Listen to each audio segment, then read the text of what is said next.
First thing, I'm denying everything you said. I'm not running for mayor. I am into policies, but not politics. I'm once again very glad to share my views in this environment because I have been doing this with Danny for a number of years now, and I'm extremely glad to do it again, especially in these times when we are talking about a fair deal. To me, a fair deal means different things to different people. A fair deal for Alberta is to get our resources moving, is to get our money to stay here as opposed to be sent to Quebec. Who last year I was vacationing in Florida at the Villages. Anybody heard of the Villages?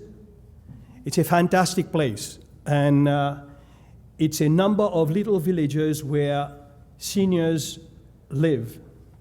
And one of the good things about it is, as they make another village, do you know what happens to your taxes? Your property taxes go down because they get more people coming in, so they reduce your taxes. This is something that we don't have here. So having said that, I met a couple of people from Quebec who were very glad to be down there, and they had the audacity to tell my wife, "Oh, I'm glad you're sending your money from Alberta because that's how we can vacation here." So a fair deal means a totally different thing to everybody. Now, from a municipal point of view, a fair deal is to get money from the province or ask money from the federal government to supplement their expenditures. The question is, how fair is it? So today, what I'm going to talk about is, at the insistence of Danny, he asked me to see whether Calgary could become Detroit. Because we've lost the biggest industry that fuels the economy of Calgary, which is the oil and gas industry. And we are making a lot of mistakes in trying to diversify the economy.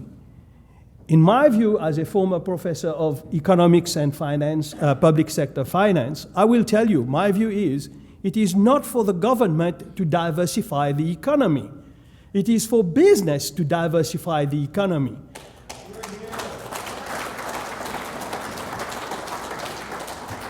The problem we have with government picking winners and losers when they diversify the economy is the fair deal that I really embrace is this.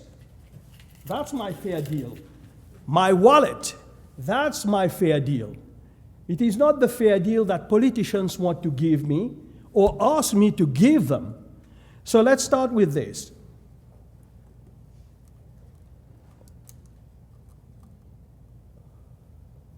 Okay.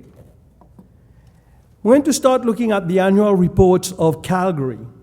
They claim they don't have any money. This is the biggest mistake that people do by thinking that councillors know better than you do. Revenues, look at the revenues that they have. I'm not going to go through them one by one because I have already explained it in there. These are the revenues. The city of Calgary has a lot of money. But what they don't tell you is what they do with that money. If you look at these things here, you can see how much money they have collected in 2019. And the mayor will tell you, oh, we are really, really poor. We don't have anything. Let's look at their expenditures. Are we here now? Yeah. Look at their expenses. It's enormous. What we don't understand is that over 50% of the operating expenses at the city of Calgary is in wages and benefits. But when they release the reports, as they publish it in the newspaper, they do not show you this kind of breakdown. What they will tell you is how much we spend for the police, how much we spend for the utilities, how much we spend for the different departments. So when you do an analysis of what is going on, they will tell you, oh, we're spending so much money on those services. But the breakdown is even more compelling to tell you that they are not telling you the truth. So let's go with something else now. Where are we now? Sorry. No, I'm going backwards. They claim poverty. They continuously claim poverty. How many of you are Calgarians here? Good. How many times have you heard the mayor and the councillors telling you we don't have any money? And that's why they're going to raise your taxes. They continuously raise your taxes. Last year, the city of Calgary raised the taxes by 7.5%. Edmonton, 2.5%. The problem is that most Calgarians paid more than 75%. The average was in double digits for Calgary. And if you look at it, the question is very simple. Municipalities have experienced significant revenue growth, and that's from the Blue Ribbon, the Blue Ribbon report from the Alberta government. They've increased their revenues year and year after year. Let's look at the surplus. The surplus for Calgary alone last year is $1.3 billion. Did you hear the mayor tell you that? Well, do you know why? Because most people, most Calgarians, when they talk about finance, they listen to the city talking about the budget. The budget is only a financial tool which forecasts what you're going to spend and what you need to cover those expenditures. What is really important is the annual report that comes in at the 31st of December. That's when you know what they have done with your money. But there's a real problem. The budget and the annual report are accounted for in different rules. The rules are totally different. The budget is made in cash basis, meaning what I want to spend and what I want to raise in revenue to pay for it. Whereas your annual report is based on what is known as accrual accounting, which is an accumulation of what you've had over the years. So do you know what is the accumulated surplus of Calgary? Claiming poverty is $21 billion. $21 billion. And they won't tell you that because, you see, the annual report includes the infrastructure that they've built. And that's why you have 21 billion. And so people will say, what are you talking about? It doesn't matter. But it does matter. Because for them to be able to acquire assets, they have to charge you taxes to buy those assets. So therefore, what they have is a surplus of $21 billion on their books. So if they have assets, if we need the money, you could sell those assets. But they've never done it. They've never done it. And they keep asking other levels of government for more money. So therefore, they are pleading for more and more money. Let's look at where this money goes. I told you 50% of the operating costs goes into salaries and benefits. Look at this. Employee benefits obligations, 495. These are funded expenses. They are funded. 495 million. Now, how many of you have got one pension? How many of you? How many of you have got two pensions? No hands, eh? How many of you have got three pensions? You do. Are you a counselor? Three pensions. And do you know what happens? They get all these little pensions mailed in there. And you get benefits all over the place.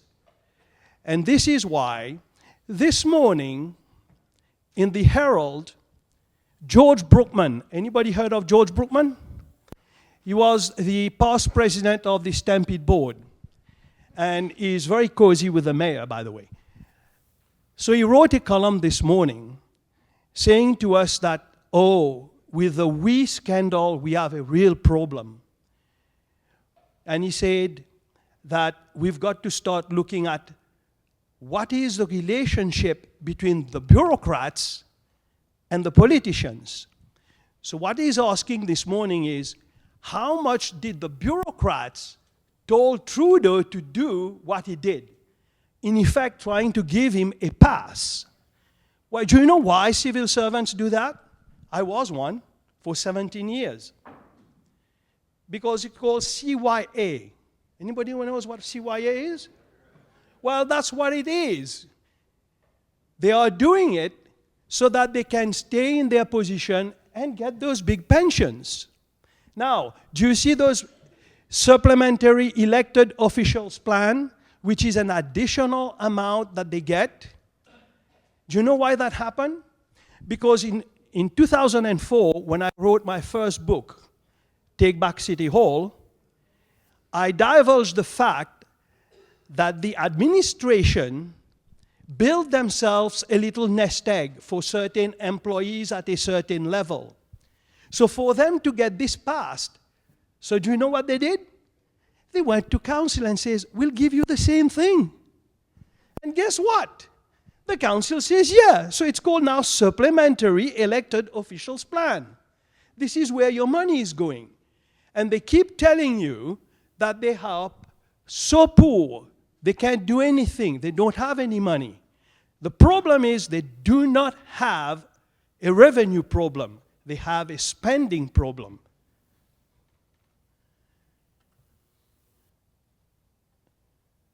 Property tax last year, 7.5.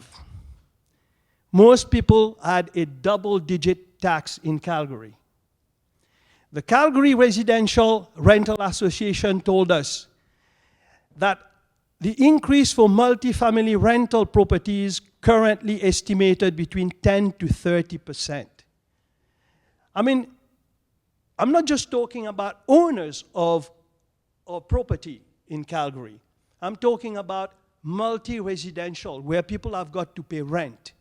And these people are paying rent, and most of their tax bill went up by 23% due to the increase in assessment and mill rate increase.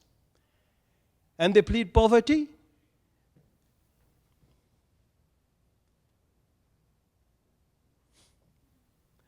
Now, have you heard of Occupy Wall Street? When those mob invaded Wall Street, they wanted a redistribution of wealth. Well, now we have a number of councillors in Calgary who want to occupy the tax room. Do you know what that means?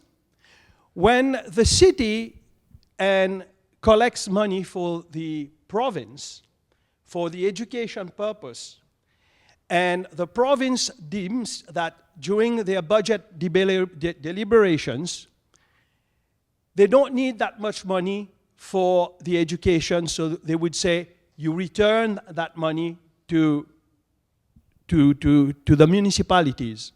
So they call that a tax room. But now, in Calgary, in concert with Edmonton, they want to occupy the tax room. So anytime that the province doesn't need that much money, the city of Calgary, or the city of Edmonton for that matter, will come and grab that tax room and charge you. So, by the way, this is not a Freudian slip. They call it a task force. I call it a task farce, because that's what it is. They released a report last week from a task force made up of a number of people in the real estate, academics, and so on. And what they come up with is an idea to have new revenue sources. They are going to tax everything that moves, everything that doesn't move, meaning that's why they want the tax room. So they've approached the Minister of Municipalities and said that they would like to discuss new powers of taxation for the big cities. So on Tuesday, I had a meeting with Minister Madhu, Minister Taves, to talk about what we propose instead of occupying the tax room. And we are going to start discussing these issues in a much bigger environment with municipalities involved, advocacy groups involved to talk about this. Because if you look at this, this is extremely dangerous. This is only a list of what I have put there. It's much longer. There are 35 ways of revenue increase in Calgary. You're going to go to a restaurant, they want to put a tax on your bill. You come from Okotoks, they want to tax you for moving to Okotoks into Calgary, or Airdrie for that matter. I mean, there are certain things that we can do to increase revenue. But to go that far is incredible. Now they want to get into licensing, the possibility of having driverless cars. They want to tax the usage of e-scooters. So in effect, anything that moves and anything that doesn't move, we will tax.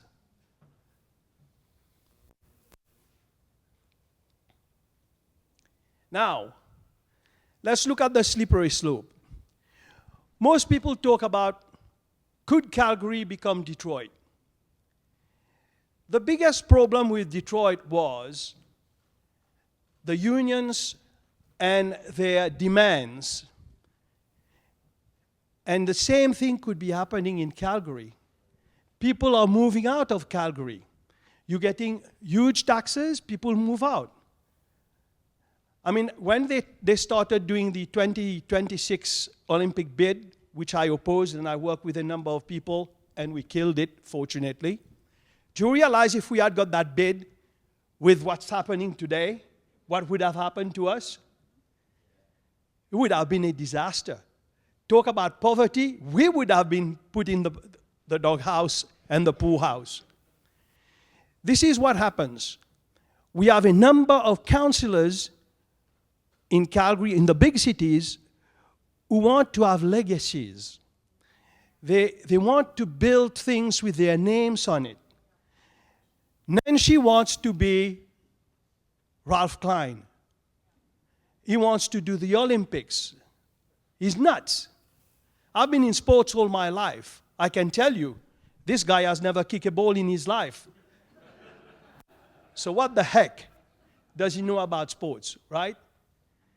But look at what happened to Detroit. When people move out, crime moves in.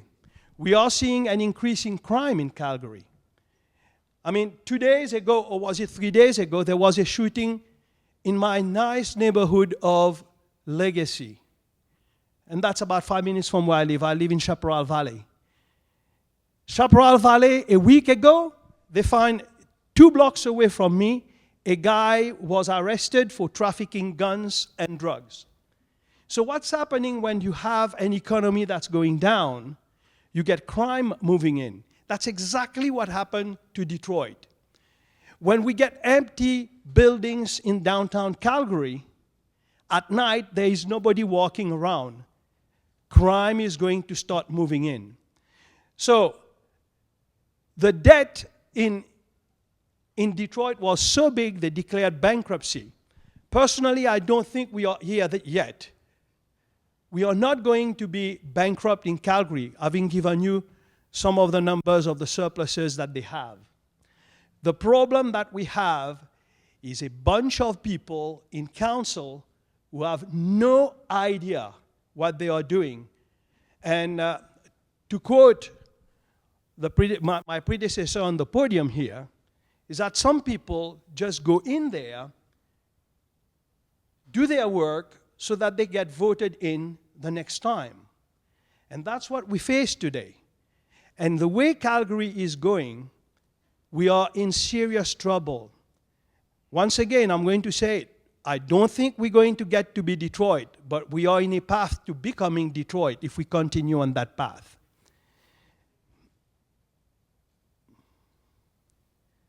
See what happens? Do we want to see this?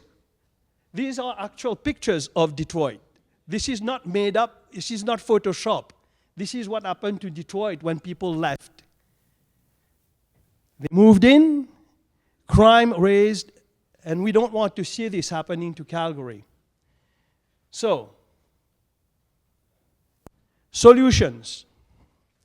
The first thing I want to, and these are the plans that I told you I spoke to Minister Madhu already on Tuesday. A provincial review of the market value assessment tax system. Do you know why? The market value system is a totally ridiculous system. Because you see, what happens in a downturn? If you have a downturn, what happens to the market value? It's supposed to go down. But under the market value system, it doesn't. And what we propose is a totally different system. I don't know if we're going to get it done, but there's my view. You purchase a house in 1960, $100,000. Under the market value system, in 2020, your downtown Calgary, how much is that house valued? $1.5 million. And that's what they assess you on. But now you're a pensioner. You're retired. Your house hasn't changed hands at all. You bought it at $100,000, but now on the market value is 1.5. Do you have the money to pay $2,500 on your taxes? It's not right. It's ridiculous. You have the same services. Your garbage, when it's picked up, is picked up the same day. You have less garbage, in fact, if you are older. And that's where the problem is. So what we propose is something different. We want you to use your value. I mean, let's say we take it from 2021. We say this is the value, and your house is that value, and all purchases from 2021 is the base. And we say, okay, from now on, what we are going to do is we are going to inflate the price of your house by the inflation rate. Not the value that some real estate agent put on your house. Because until you sell it, you don't make a profit anyway. So therefore, it should be valued only at the price that it is inflated that year. So that's one way of looking at it. So this is going to be a much bigger discussion. P3s and privatization. A lot of people don't want to hear this. A lot of services provided by municipalities are better serviced by other people. Look at the garbage collection. We have 3 bins. I don't need 3 bins. My wife composts everything to put in her garden. So therefore, my green bin is useless. Why am I paying for it? Why am I getting this massive amount of garbage trucks going on and on? Now, with COVID-19, we were supposed to get the compost we used to pick it up for free. Now it's closed. But I'm still paying the same amount of tax plus the increase from last year. So we've got to review this. Some people will say golf courses. Well, it's time to privatize them.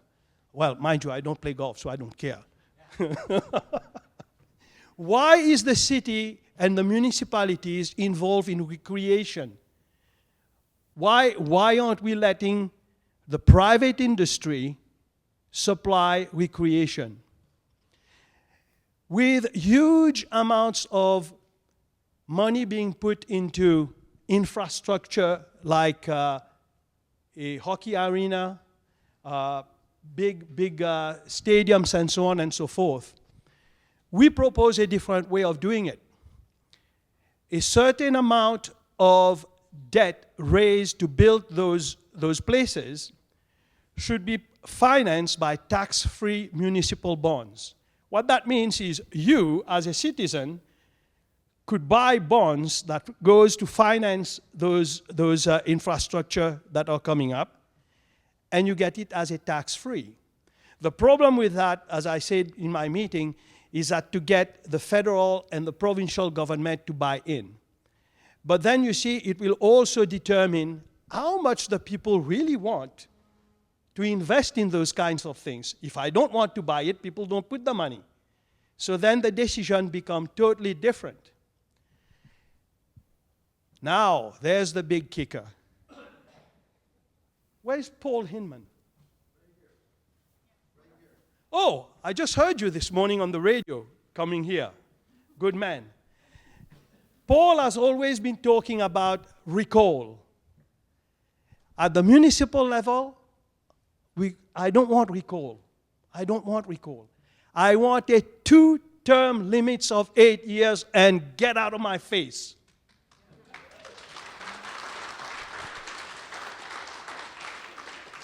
Because you know what? When they get after their 8th year, did you see that previous one I put up there?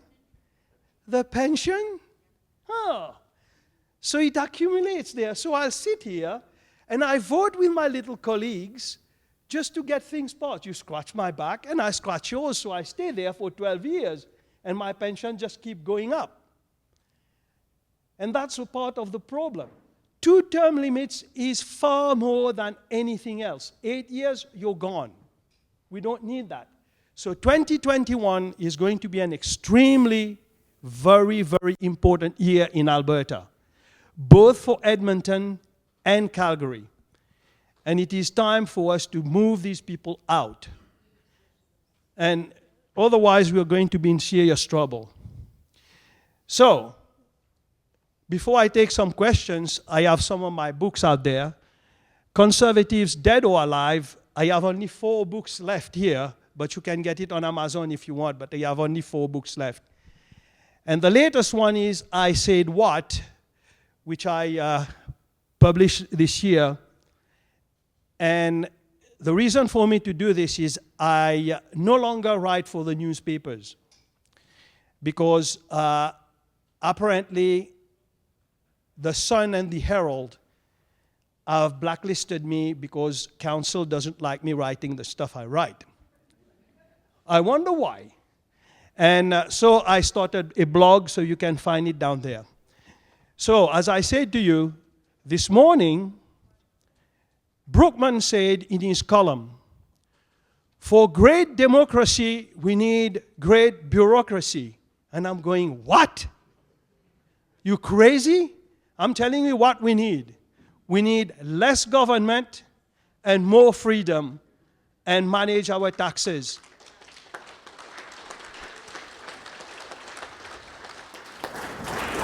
So more power to the people. That's what I ask for. Thank you.